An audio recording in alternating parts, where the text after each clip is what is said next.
guys, so the goal has been, we started last month, beginning of January.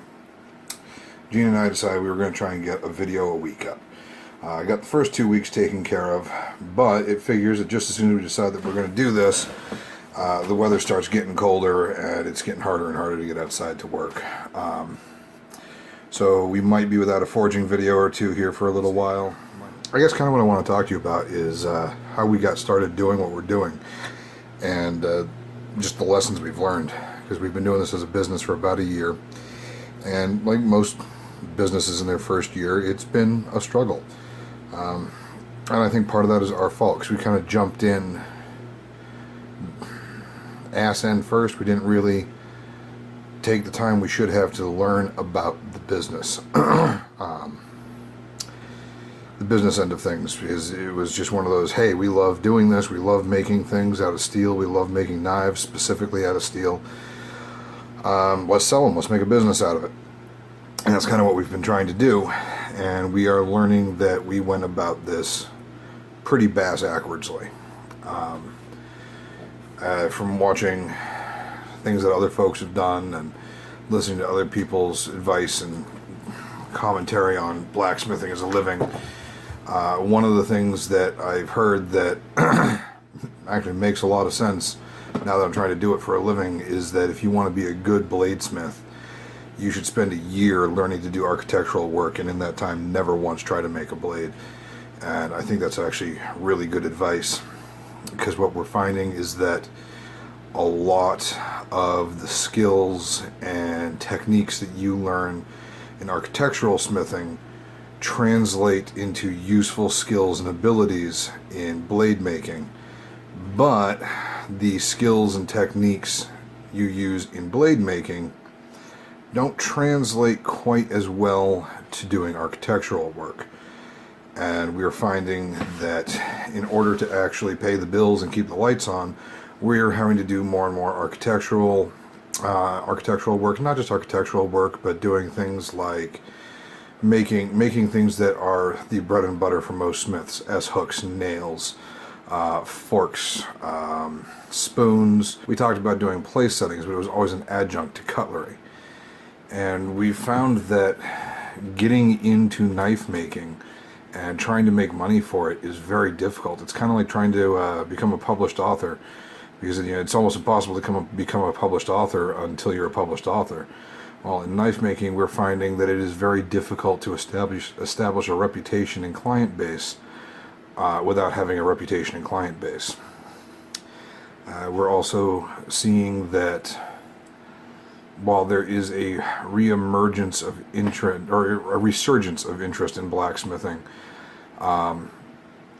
that there's also there's a difference between what people are willing to pay and what people think is cool. A lot of people think what we do is neat, it's interesting, it's cool, it's fascinating, but at the end of the day, they would rather go down and spend $30 at Walmart on a knife that's going to last them a hunting season, then they're going to have to throw away, than spend a couple $100 on a knife that's going to last them for an entire hunting season every year for the rest of their life, and then their kids' lives and probably their grandkids' lives as well.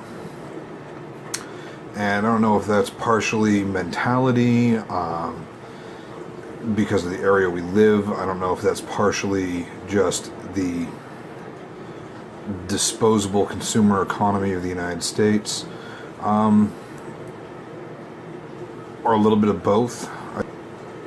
But there's a lot of learning that's been going on, and part of what we're learning is that we have to do more than just knife making.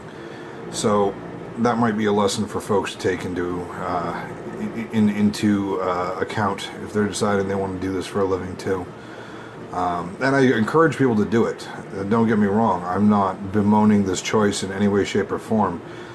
This last year has been absolutely probably the most frustrating, difficult, exciting, depressing, thrilling just roller coaster of effort and hard lessons learned and achievements and falling short of the mark and exceeding the mark. It's been the first year of a business, really, and it's been thrilling. And I'm really glad that we decided to do this. The next thing I can say is that learning to make your own tools is definitely a skill that you should learn at the outset of these sorts of ventures, as opposed to being where we are at now, going through our workshop and realizing that we don't have the specialty tools that we really need to do some of the stuff that we're trying to do, and we don't always have the capital readily available to go out and buy these tools. So we're trying to now figure out how to make the tools we need without having a background specifically in tool making for this trade. So I think taking the time to learn to make the tools that you are going to need as a blacksmith or as a bladesmith will be absolutely invaluable to you. I think one of the other big things, there we go. I think one of the other big things is learning where to find your client base. We've done a bunch of different old home days and things like that, figuring that there's usually people who do the standard handcrafts, knits, goods, quilts, homemade jams and jellies, things like that. I figure it would be a good venue for the stuff we do as well. But in reality, that hasn't really worked out for us with what we do. It may work well for other people, and honestly, I think if we'd had more architectural goods there, we probably would have done better. When I say architectural goods, plant hangers, fence, examples of work we can do for making fences or gates, latches, door hinges, things like that, because we live in an area where there's a lot of really old buildings, some going back to the colonial era, and there are people who go out and try and restore them to exactly what was used in the original construction. And in that regard, I think there is a market that we need to tap into that we just haven't yet. I think that would have been an excellent thing if we'd had out there. We probably would have generated more business, but we were so focused on cutlery that we kind of cut our nose off to spite our face. So that's the thing we're going to take into account for this year and try and change up what we bring to some of these events. But we went and we did a historic reenactment vending event, and that has been the best event we've had to date. And I think that's because we have a knack for making things that fit into the more historic time periods better than the things that look too much like what roll off of mass production lines in China, which we're also really good at. We make very nice modern pieces, but we do them in such a way where we adhere to an industry standard that is really meant for the people who make the stuff, not the people who buy the stuff. We like to do nice mirror polishes. We like to make sure that there are no hammer marks, that there are no grinder marks, that all of our file marks have been buffed out or sanded out or what have you. And that's another lesson we've learned, is that we are making things like we are selling them to other people who do what we do for a living. And that, I think, has been a mistake. Doing things and leaving a more rustic, quote-unquote, feel to them, i.e. we don't take them quite to the finish that we normally would put on these pieces for ourselves. We have also started reevaluating the way we market, because at this point we are still new enough into what we are doing that it is not going to be devastating to us to change our marketing approach. And I think that's another important lesson for folks, is that while you are still starting out, that you can take the time to figure out how you are going to be best investing your time in marketing, as opposed to just taking one strategy and sticking to it like a bulldog with a bone, regardless of whether or not it works. I think that it's very important that people remember to stay flexible in how they approach things. Part of that for us is making more videos.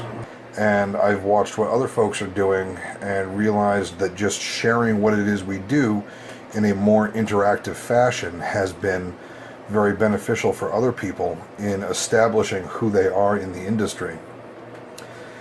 So we've decided we're going to kind of try a little bit of that, and that's one of the reasons that we're doing these videos. It gives me an opportunity to interact directly with you on behalf of Gene and myself, and you, the audience. So that I think is the thing that's been lacking for us, is that direct communication. And I'm really hoping that if you've taken the time to watch this far into this video, that you will take a little bit more time and leave a comment, like the video, and subscribe so that we can kind of stay in touch. That is something that I would really like to do, is have more interaction with the community out there. I don't know. I mean, in summation, I guess really what I'm trying to say is that if you are going to be doing this as anything other than a hobby, take the time to learn the skills for doing things like door latches, hinges, locks, gates, doing the decorative work for buildings. Take that time to learn to do that before you decide that you're going to jump into knife making, because there you're going to learn a lot of the skills that you will need, the basic techniques that you will need in order to be a good knifesmith. I also think it's very important that you take the time to, don't do what we did and just jump in and assume that you'll be able to figure it out. Take the time to learn the skills you need to make the tools that you will need. If you are not already doing this as a living and it's just a hobby, you have the opportunity to take the time and invest it into learning the skills that, when you decide to turn this into a living, will benefit you in that endeavor. Learn your audience, learn where you want to be, and where you want to be as a salesperson, whether or not you want to actually be a salesperson, or whether or not you just want to be a craftsman or craftswoman, a craftsperson, and have a plan. Don't be afraid to be flexible, but don't just jump in willy-nilly and half-ass it, or you're going to be just floundering and not know why. Stay flexible and be willing to change. I guess that's my best advice for folks, and I hope this video has been helpful. Once again, please take a second, like, subscribe, and share. Leave a comment. I really would like to hear from y'all, and we'll see you on the next one.